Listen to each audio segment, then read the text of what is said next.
Buenos días, mi nombre es Rodrigo Salinas, soy secretario del Departamento de Ética del Consejo General del Colegio Médico y agradezco la oportunidad que me han dado de compartir con ustedes algunas ideas generales respecto al Código de Ética del Colegio Médico de Chile. Esta presentación va a constar de dos partes.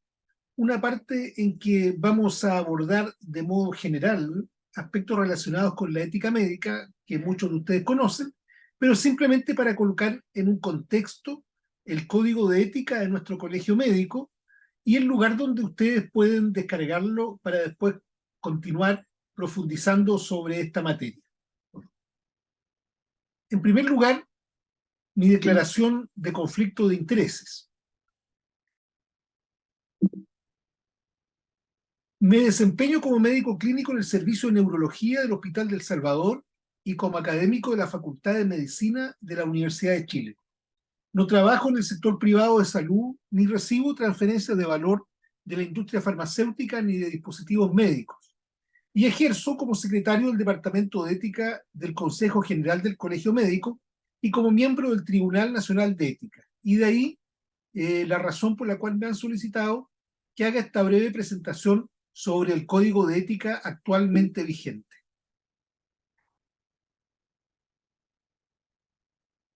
La ética médica tiene su fundamento y su origen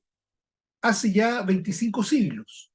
en lo que muchos de ustedes, por supuesto, conocen, que es el juramento hipocrático, que tiene distinta representación dependiendo de las distintas escuelas de medicina y los distintos países, pero en general que se reconoce dentro de él una tradición que es la que hasta hoy día permanece como dando fundamento al compromiso ético de la profesión con sus pacientes.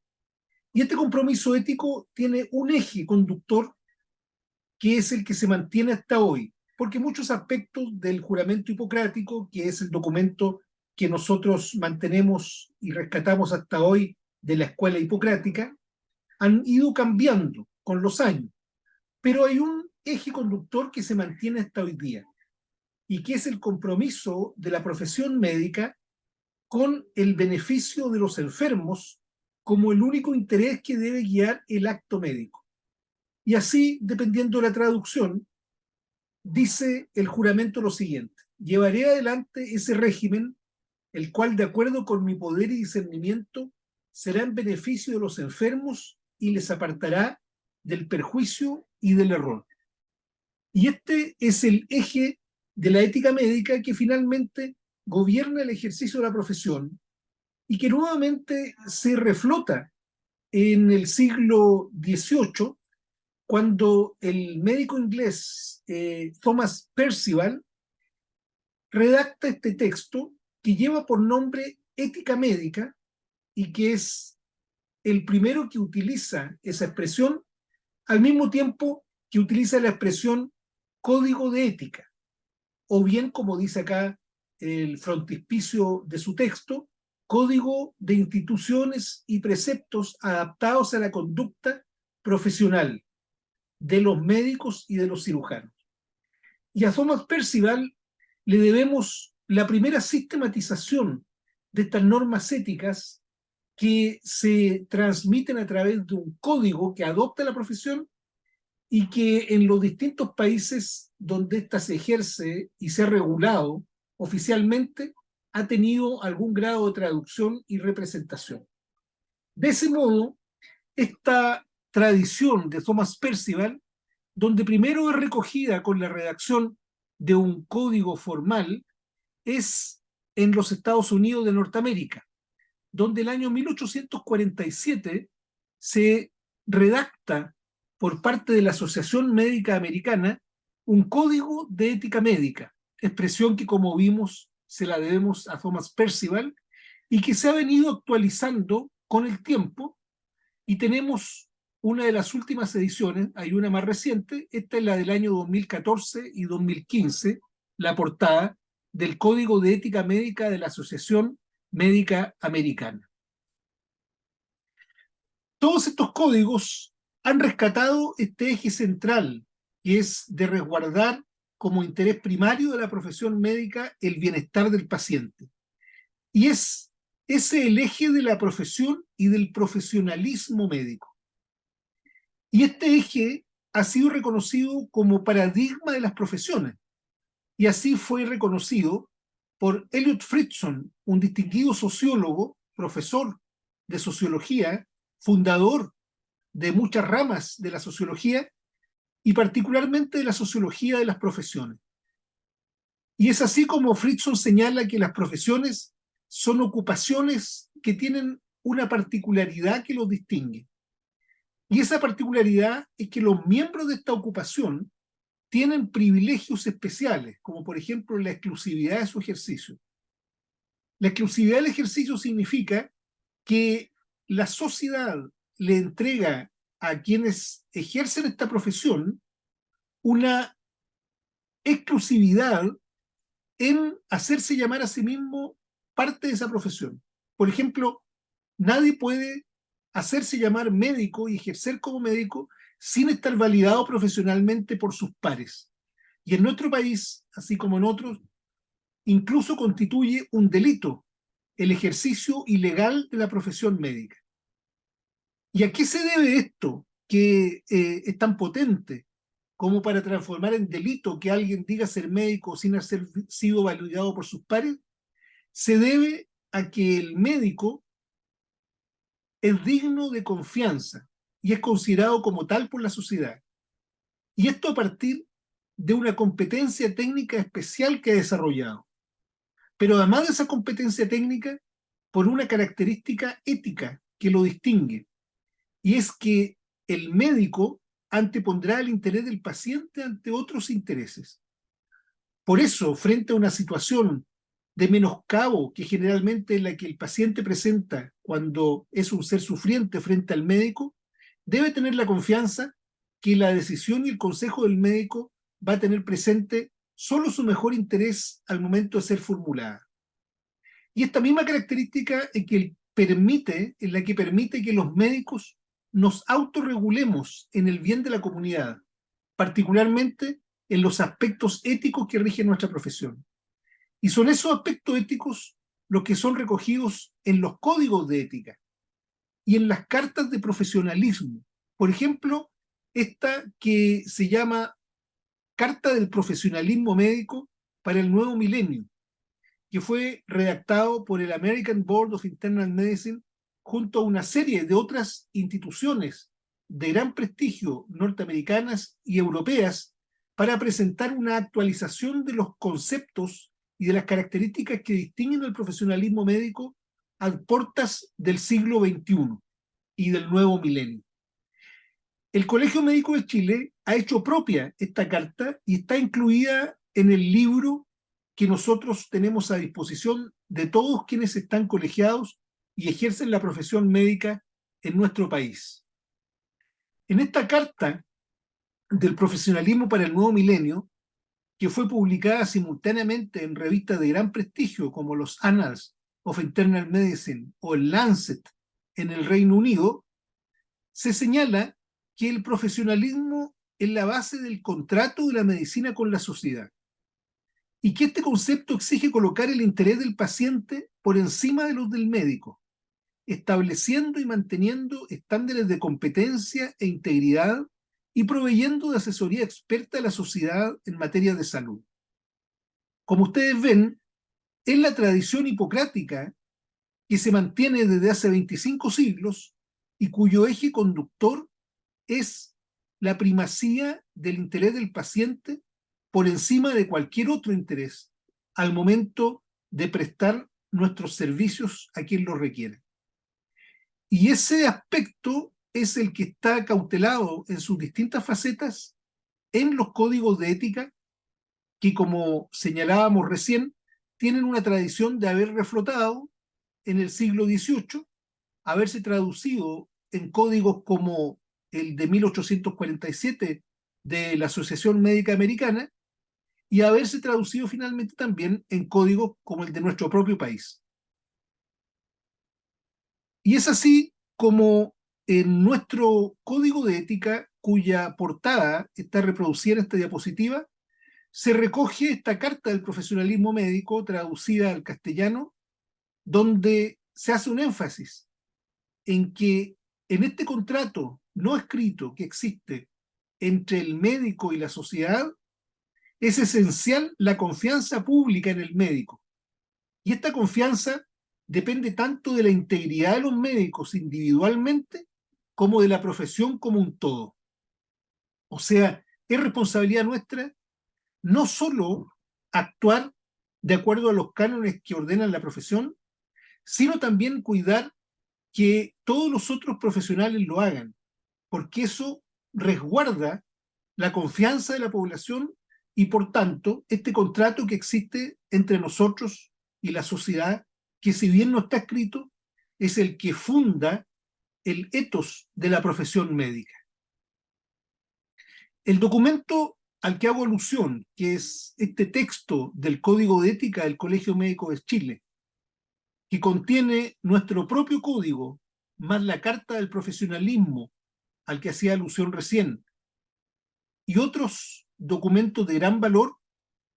está disponible gratuitamente para ser descargado desde la web y es muy fácil de ubicar. Basta que ustedes en un buscador como Google coloquen Código de Ética Colegio Médico Chile 2022 y les va a entregar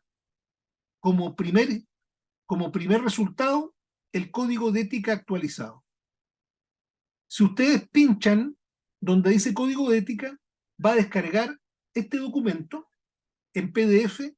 que es de donde he extraído todo el texto que vamos a conversar a continuación. De manera que, para no agotarlos a ustedes y no dar una lectura exhaustiva, simplemente sacaré algunos detalles de nuestro código de ética para comentarlo por la relevancia que tienen y motivarlos a que descarguen este texto y lo puedan leer con mayor profundidad. Es un texto de gran interés, recoge documentos de gran valor y sirve para la reflexión ética de cada uno de nosotros. El primer documento que recoge como antecedente nuestro código de ética, junto con el juramento hipocrático, con la plegaria de Maimónides y otros tradicionales, es, una vez trasladado a la actualidad, esta carta del profesionalismo del nuevo milenio al que hacía alusión, donde se recogen los tres principios fundamentales que gobiernan nuestro actuar. El primero de ellos, que es la primacía del bienestar del paciente, que señalaba recién, pero además dos principios que no aparecían mencionados en la tradición hipocrática original, pero que hoy día son indispensables para el ejercicio ético de la profesión. Uno de ellos, que es el respeto por la autonomía del paciente, y el otro, el principio de la justicia social. Esto es, que el médico debe promover la justicia en el sistema de cuidado de salud, incluyendo la justa distribución de los recursos en salud. Y que los médicos, y esto es muy importante, debemos trabajar activamente para eliminar toda discriminación en el acceso a los cuidados de salud, sean estos basados en raza, género, estatus socioeconómico, etnia, religión o cualquier otra categoría social. Por eso que en nuestro código de ética, cuando se refiere a los principios, se hace énfasis en que el primero de ellos es el bienestar del paciente. El altruismo que debe guiar nuestro actuar contribuye a la confianza, que es fundamental en la relación médico-paciente, y tanto las fuerzas del mercado como las presiones sociales y las exigencias administrativas no pueden afectar ese principio. En nuestro país se cumple este año 75 años de la promulgación de la ley que daba nacimiento al Colegio Médico de Chile en diciembre de 1948, que permitió que en 1949 se eligieran las primeras autoridades, entre ellas el primer Consejo Regional, que es el que hoy día nos alberga en esta actividad docente. ¿Cuáles son los documentos que están contenidos en este libro que contiene el Código de Ética actualmente vigente? Son el juramento hipocrático, la Declaración de Ginebra de la Asociación Médica Mundial, que en muchos lugares ha reemplazado el juramento hipocrático, la plegaria del médico atribuida a Moisés Maimónides, el código de ética, que es el centro de nuestra presentación, pero también el reglamento de los tribunales de ética, que es el que rige los procedimientos que son a los que se somete quien es denunciado frente a nuestros tribunales, la declaración sobre el profesionalismo médico del American Board of Internal Medicine, que hemos citado ya varias veces, y el manual de ética médica de la Asociación Médica Mundial. Centraremos lo que resta de la presentación en nuestro propio código de ética. En el preámbulo del código de ética se señala que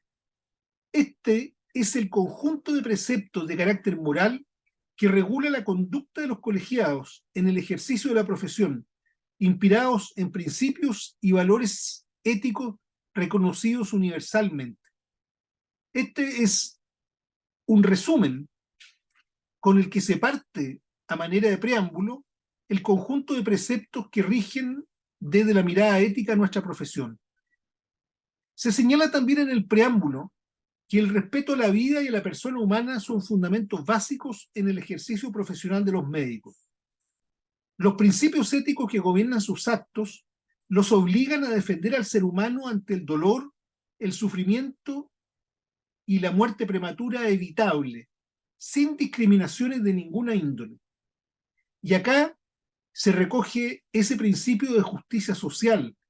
que es al que hacíamos alusión hace poco, que habría sido impensado quizá 25 siglos atrás, en el tiempo de Hipócrates, y que nos obliga a abogar activamente en contra de cualquier discriminación en el acceso a las prestaciones sanitarias. Señala asimismo que el decoro, la dignidad y la integridad moral en todas sus acciones y el bien del paciente como su preocupación esencial constituyen los rasgos más relevantes del perfil del médico. El código, una vez terminado el preámbulo, se divide en los siguientes títulos. Uno, que es un título en el que reseña el objeto y ámbito de la aplicación. Un segundo título que habla de los deberes generales del médico. Un tercer título que se refiere a las relaciones del médico con sus pacientes. Un cuarto título que habla de la publicidad profesional y de la información al público. Un quinto título que habla de las relaciones con empresas de productos farmacéuticos, de dispositivos médicos y de alimentos. Un sexto título que habla de la investigación científica. Un séptimo que habla de las relaciones del médico con sus colegas y con los demás profesionales de la salud. Un octavo que se refiere a algunas formas especiales del ejercicio profesional, por ejemplo, el ejercicio de cargos directivos. Un noveno que habla de las relaciones con el Colegio Médico de Chile, y un décimo que habla de las sanciones y de su ejecución, de las sanciones, para quienes vulneran los contenidos de este código. De cada uno de ellos recogeré uno o dos artículos simplemente para destacar aspectos que son relevantes particularmente para nuestro ejercicio, o novedosos, o interesantes de ser conocidos por ustedes, y además para motivarlos a que lo lean en su integridad. No es un código extenso, está redactado de un modo de fácil comprensión para quienes somos legos en materias legales, como en mi caso, y al mismo tiempo nos permite mantenernos actualizados en algo que es nuestra propia responsabilidad conocer. En su artículo sexto, es así como se dice que las disposiciones de este código se presumen de pleno derecho conocidas por todos los médicos, quienes no podrán, por consiguiente, alegar ignorancia de las mismas. Este es una motivación adicional para dar lectura a este código que rige nuestro actuar desde la mirada ética. Entre los deberes generales del médico, en el artículo octavo, se señala que el respeto de la vida humana desde su inicio y hasta su término constituye el fundamento básico del ejercicio profesional del médico. En la línea de resguardar siempre el interés del paciente, como el eje de nuestra profesión. En ciertas circunstancias, sin embargo, y esto es algo que se ha adicionado más recientemente en nuestro país, en ciertas circunstancias la autonomía de la mujer embarazada es considerada por sobre el valor de la vida fetal, por lo que la legislación vigente permite la realización de una interrupción voluntaria del embarazo.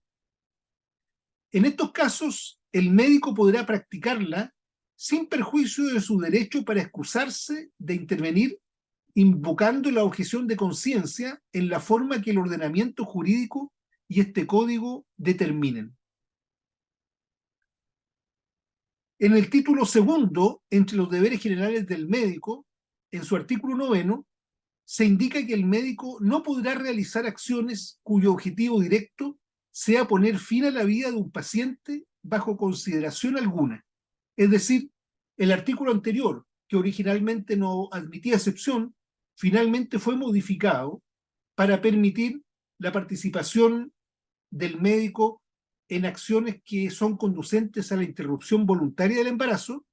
pero resguardando al mismo tiempo la posibilidad que tiene el médico de ejercer la objeción de conciencia para no participar en esas acciones. En el artículo 9, sin embargo, no se admite excepción a la prohibición que tiene el médico de realizar acciones cuyo objetivo directo sea poner fin a la vida de un paciente, o sea, acciones que son conocidas habitualmente como eutanasia o suicidio asistido. En el tercer título, que es el más contundente del código, se hace alusión a las relaciones del médico con sus pacientes y está dividido en 4 secciones: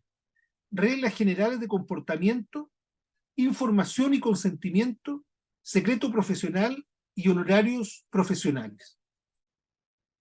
En la primera sección, cuando se refiere a las reglas generales de comportamiento, se hace una alusión específica a la objeción de conciencia. En su artículo 20,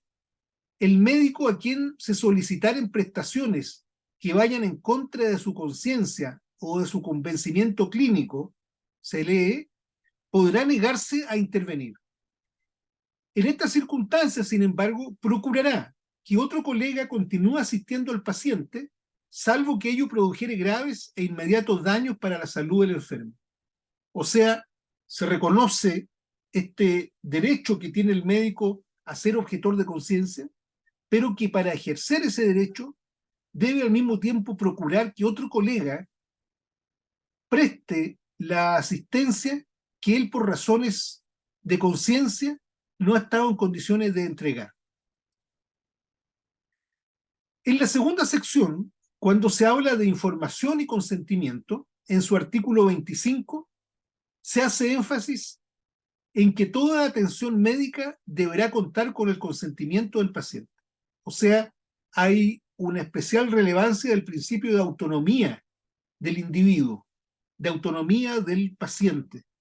que como veíamos nosotros es uno de los principios fundantes, asimismo, del profesionalismo médico. Y abundando en la información y consentimiento como sección, en su artículo 27 se señala que si el paciente no estuviese en condiciones de dar su consentimiento por ser menor de edad, por estar incapacitado o por la urgencia de la situación, y no es posible obtenerlo de su familia, el médico deberá prestar los cuidados que le dicte su conciencia profesional. O sea, el que el paciente no esté en condiciones de entregar su consentimiento y que no hayan familiares que lo puedan dar por él, no nos exime de la obligación de actuar siempre en el mejor interés del paciente, esta vez guiado por aquello que dicte nuestra conciencia profesional. Del mismo modo, se hace énfasis en la autonomía al señalar en el artículo 28 que el derecho del paciente a rechazar total o parcialmente una prueba diagnóstica o un tratamiento deberá ser respetado. El paciente tiene derecho a rechazar aquello que nosotros le propongamos como procedimientos diagnósticos o terapéuticos. Debe el médico, en todo caso, informar al paciente de modo comprensible las consecuencias que puedan derivarse de su negativa. Pero, aunque nos parezca que la negativa no es la mejor opción para él, estamos compelidos a aceptar esta negativa en respeto de su autonomía. Cuando se refiere al secreto profesional, que este sí que es un principio que viene desde la tradición hipocrática, se señala en el artículo 29 que el secreto profesional es un deber inherente al ejercicio de la profesión médica y se funda en el respeto a la intimidad del paciente,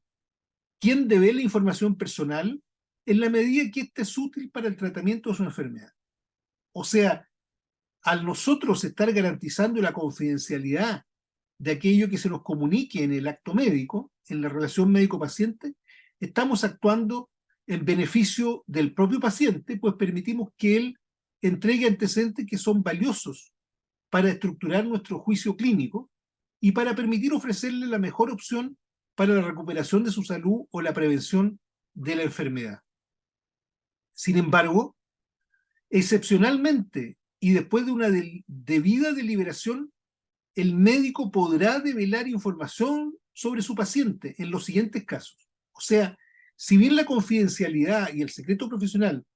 son deberes estrictos para el médico en la relación que tiene con su paciente, existen excepciones que nosotros debemos conocer. ¿Cuáles son estas? Cuando se trate, por ejemplo, de enfermedad de declaración obligatoria, o sea, el médico si tiene que declarar el listado de enfermedades que caen en esta categoría, no necesariamente debe contar con el consentimiento del paciente y puede vulnerar la confidencialidad de lo que ha tomado conocimiento por razones, en este caso, de salud pública. Y son numerosas y dependen de cada país cuáles son las enfermedades de declaración obligatoria y es nuestra obligación como médico estar al tanto de cuáles son las que están vigentes en Chile. Cuando así lo ordenen los tribunales de justicia, también nosotros estamos obligados a vulnerar este deber general de confidencialidad, si un tribunal de justicia lo ordena, cuando sea necesario para las certificaciones de nacimiento o de funciones. Al certificar un nacimiento, debe quedar declarado quién fue la madre, por lo menos, lo que indica el conocimiento de algo que se ha tenido relación en el acto médico-paciente, en este caso entre un médico y una embarazada que da a luz, y de las defunciones, donde además de registrar quién ha fallecido, estamos obligados a dar una información fidedigna respecto a las causas del fallecimiento. También estamos eximidos de este deber general de confidencialidad cuando fuera imprescindible para evitar un perjuicio grave para el paciente o para terceros. ¿Qué significa esto? Que cuando yo me entero en el acto médico, en la entrevista, en el contacto con un paciente, que existe un riesgo grave para un tercero, producto de lo que yo he conocido en ese acto médico, tengo el deber de advertirlo, aunque eso signifique vulnerar la confidencialidad de la información que me ha sido entregada en la relación médico-paciente. El caso más famoso de esto es un caso ocurrido en Estados Unidos años atrás, que se llama el caso Tarasov. Ese es el nombre con el cual ha sido divulgado, y que dice relación con el conocimiento que tuvo un psiquiatra de la información que le dio un paciente que tenía intención de asesinar a su exnovia. La exnovia no fue informada oportunamente de esta intención y finalmente el paciente concretó su amenaza o su pensamiento, su deseo, y falleció la afectada Tania Tarasov. Ese caso fue llevado hasta la justicia en Estados Unidos y finalmente la justicia decretó que existía un deber del médico de haber advertido el riesgo que corría esta tercera persona de la ideación que tenía el paciente que se lo había señalado durante la entrevista. Esto ha sido recogido posteriormente por la Asociación Médica Mundial y por nuestro código de ética en el sentido que nosotros tenemos la obligación de dar a conocer a los terceros cuando están en presencia de un riesgo cierto para su salud. Del mismo modo, cuando la revelación de datos confidenciales sea para la defensa del médico en juicios provocados por el paciente, por ejemplo, por acusaciones de negligencia médica, el médico está autorizado a levantar este secreto profesional y dar a conocer detalles de la relación médico-paciente ocurrida.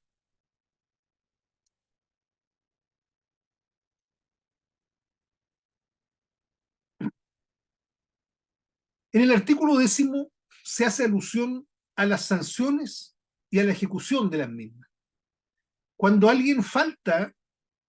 o vulnera lo dispuesto en el Código de Ética, puede ser denunciado a los tribunales de ética del Colegio Médico, que están distribuidos regionalmente en cada consejo regional. Por ejemplo, hay un consejo regional en la sede del Colegio Médico de Santiago, y además hay un Tribunal Nacional de Ética donde son vistos aquellos casos que afectan a dirigentes del Colegio Médico, que por su repercusión nacional, el Consejo Nacional estima que deben ser vistos directamente por este Tribunal Nacional, o bien que apelan a una decisión del Tribunal del Consejo Regional y apelan al Tribunal Nacional.